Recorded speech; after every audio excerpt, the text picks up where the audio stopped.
दादा एक लाइन और गवाई का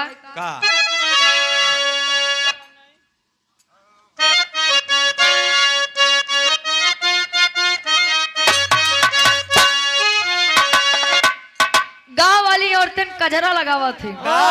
और शहर वाली वाह भैया अबे बाहर से सुन भाई भैया कजरा मोहब्बत वाला अखियों में ऐसा डाला कजरे ने ले ली मेरी जान। वाह ये सब गाना रहे भैया दादा गावे का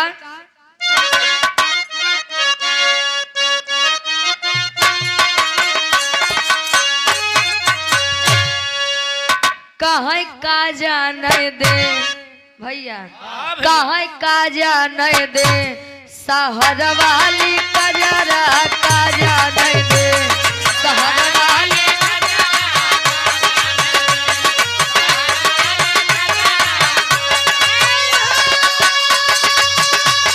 वाह भैया क्या बात है।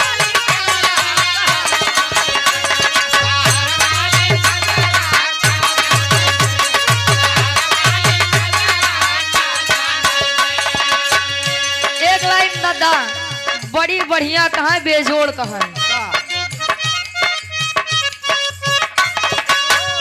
कहाँ यान के बलमुआ का पूरी मिठाई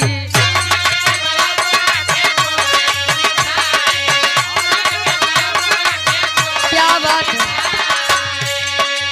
आन के बलमुआ का पूरी मिठाई अरे अपने बलम का खियानी बजरा का जाने दे शहर वाली कजरा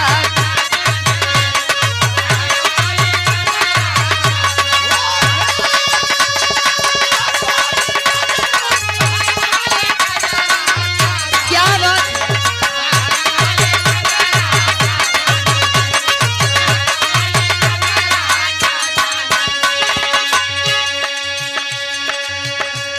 आन के बोलमुआ का पूरी मिठाई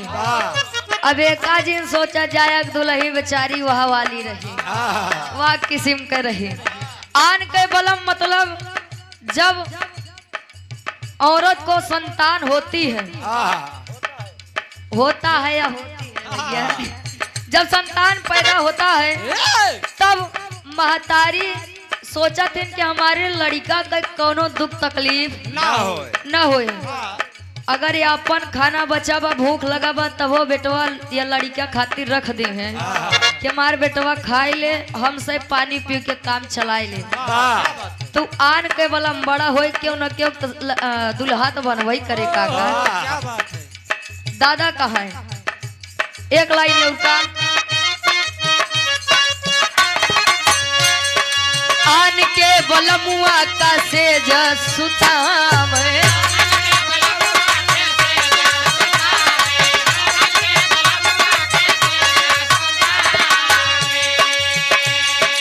आन के बलमुआ का सेज सुताम